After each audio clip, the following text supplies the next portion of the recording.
तो हेलो दोस्तों, welcome to my YouTube channel. दोस्तों स्वागत है हमारे यूट्यूब चैनल में जिसका नाम है जीके न्यूज भोजपुरी।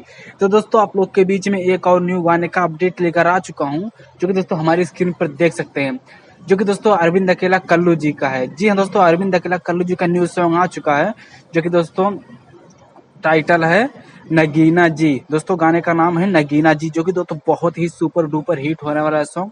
तो दोस्तों वीडियो को पूरा देखिए। अगर इस चैनल पर नए हैं तो प्लीज से प्लीज हमारे चैनल को सपोर्ट कीजिए। और दोस्तों इसी तरह का न्यू गाने का अपडेट सबसे पहले लाता रहूंगा, तो प्लीज चैनल को सपोर्ट कीजिए। और दोस्तों इस गाने का रिलीज डेट कंफर्म हो चुका है, जो कि दोस्तों 21 जुलाई को सुबह 6:15 पे इस गाने को रिलीज किया जाएगा। दोस्तों कौन सी चैनल पर रिलीज किया जाएगा? दोस्तों वर्ल्ड वाइड रिकॉर्ड पर। जी हाँ दोस्तों, वर्ल्ड वाइड रिकॉर्ड पर इस सॉन्ग को रिलीज किया जाएगा।